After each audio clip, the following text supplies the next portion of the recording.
Hi guys, it's Michelle. Welcome back to my cooking channel. Today I'm going to make Italian spaghetti carbonara.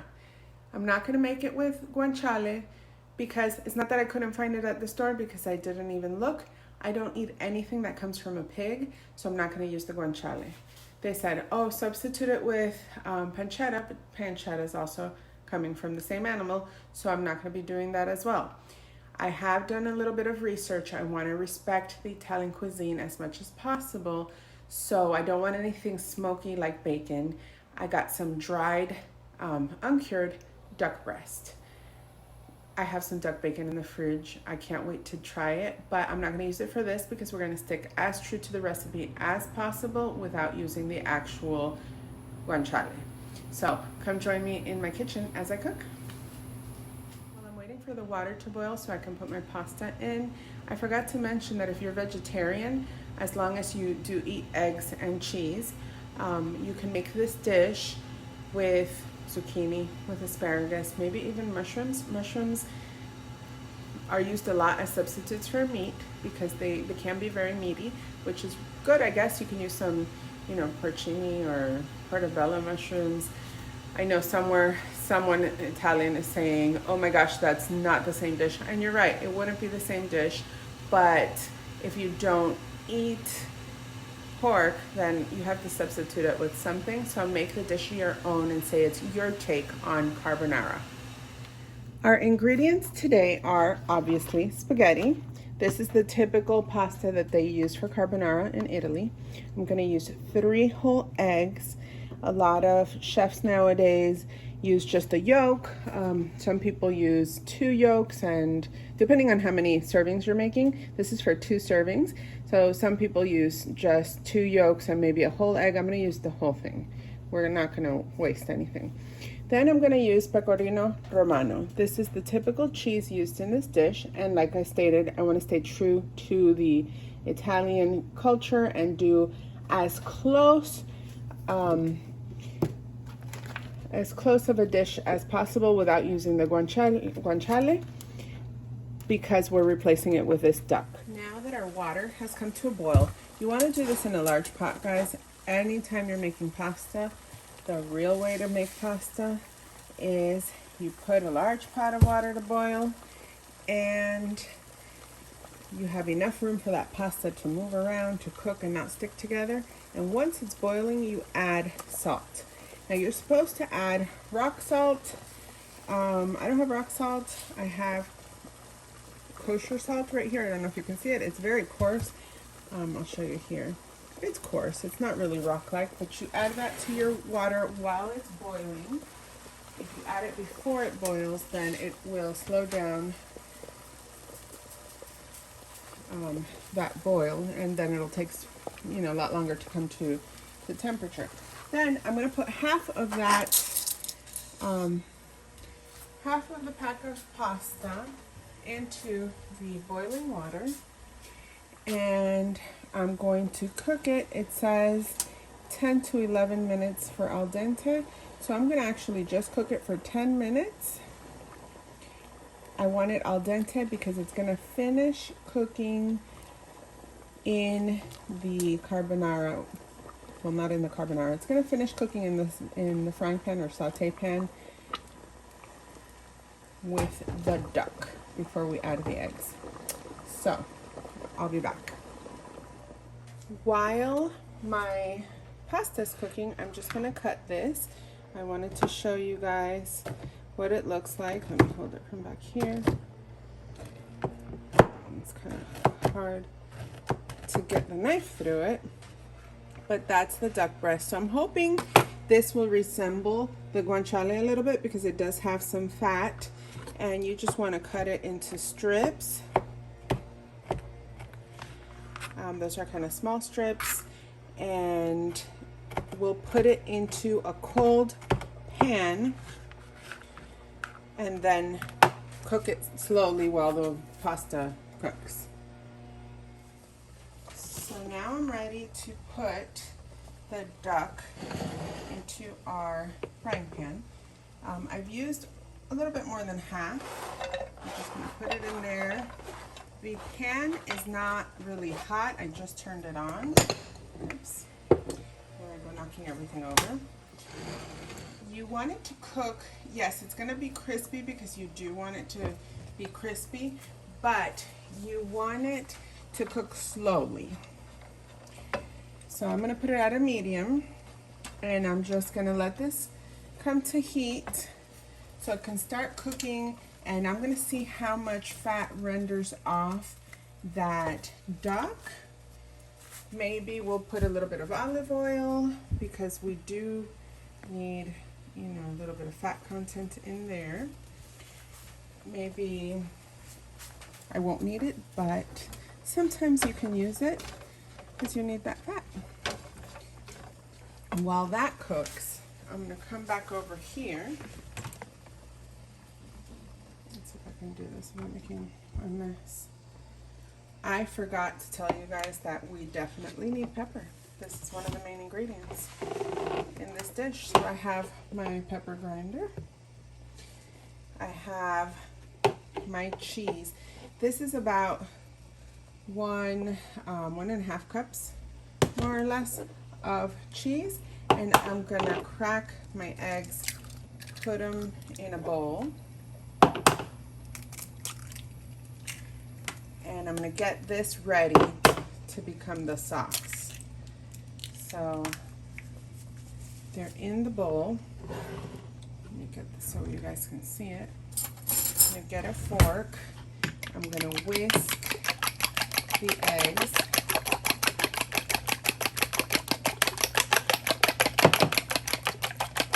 Once they're nice and incorporated, everything's combined, the egg yolk and the egg white, I'm going to put all the cheese in here. I still have some left over from what I grated to use as a topper, but this is basically going to be our sauce. So you want to get that all mixed up.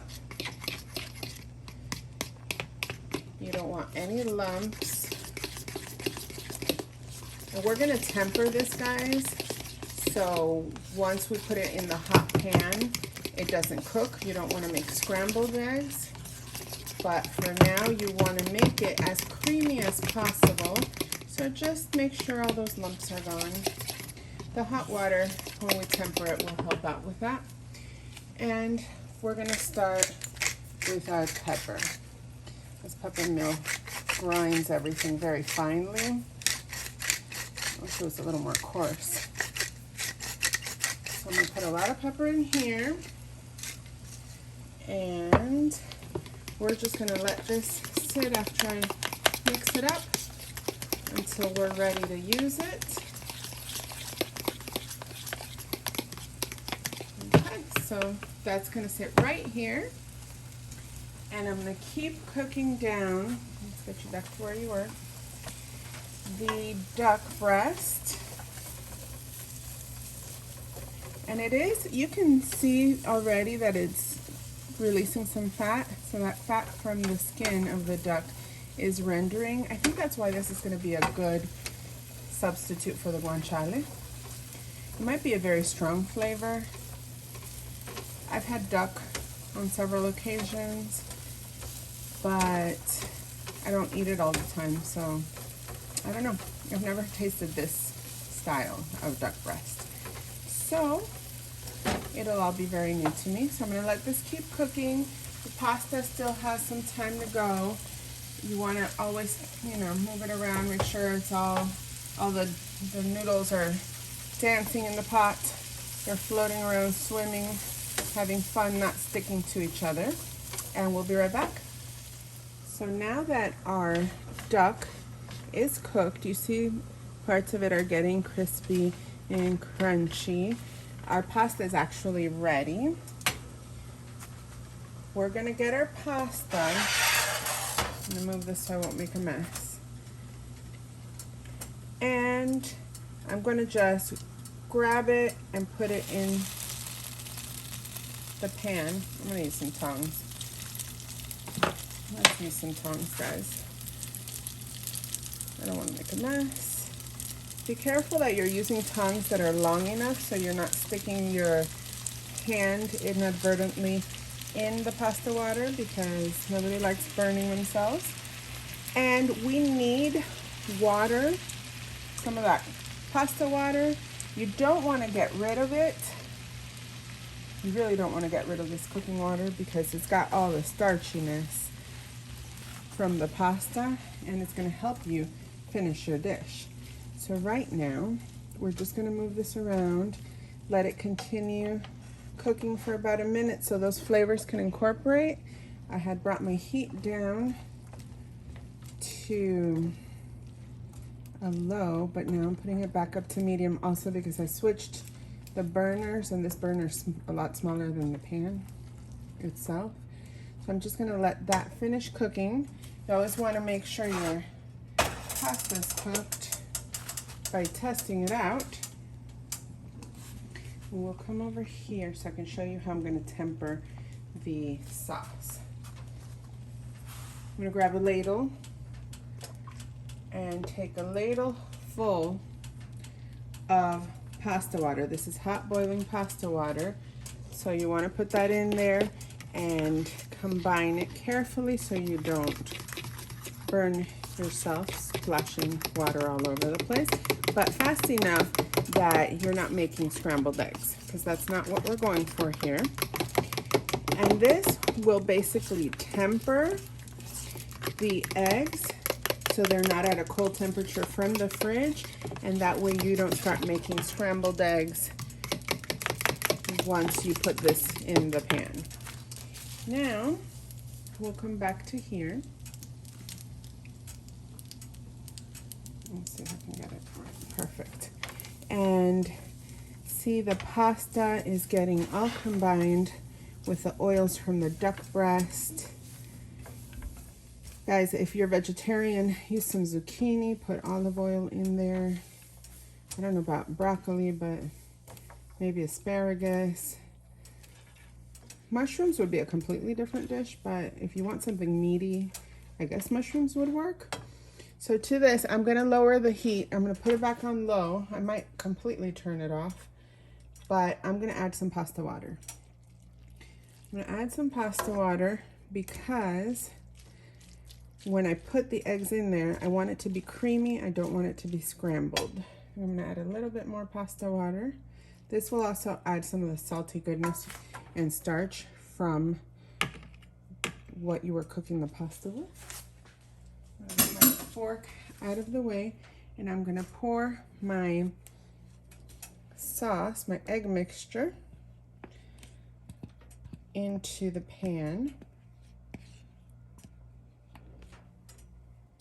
Get that out of the way and immediately start to stir. Look how creamy that looks.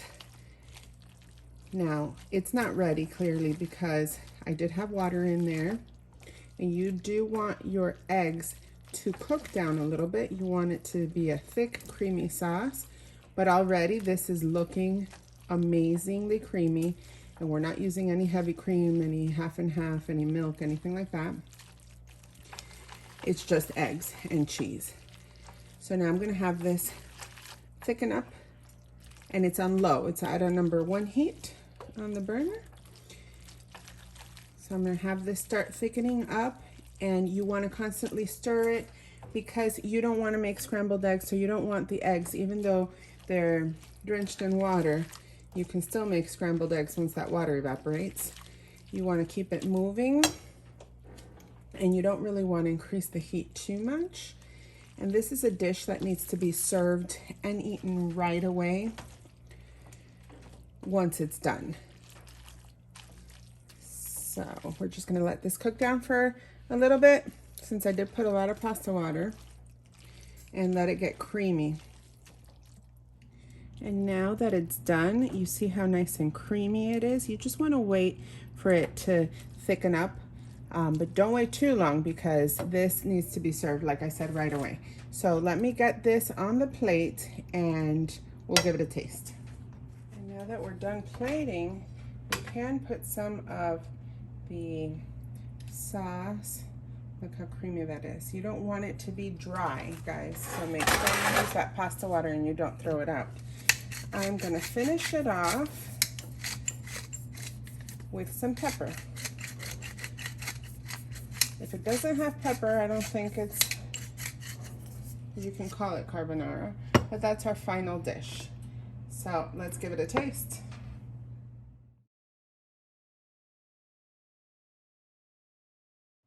So guys, I'm gonna taste this real quick because I need to plate all that rest of the pasta, and I just can't wait because I've never had this dish before and never had duck this way. So let's taste it.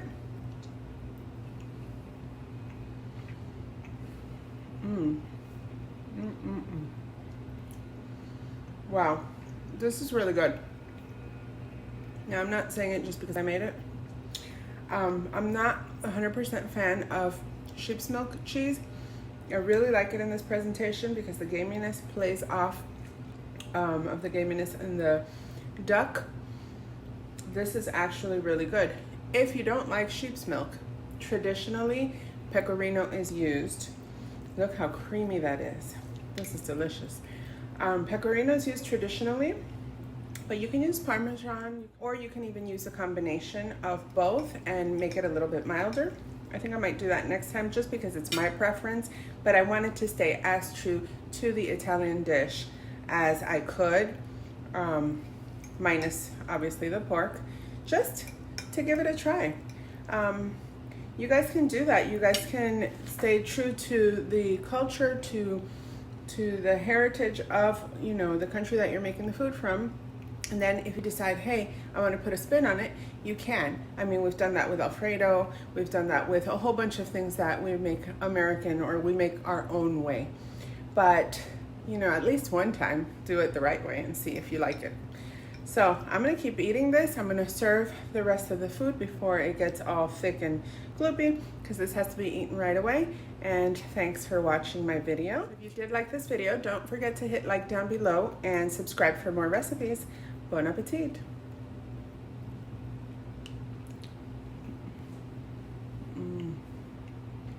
Really good.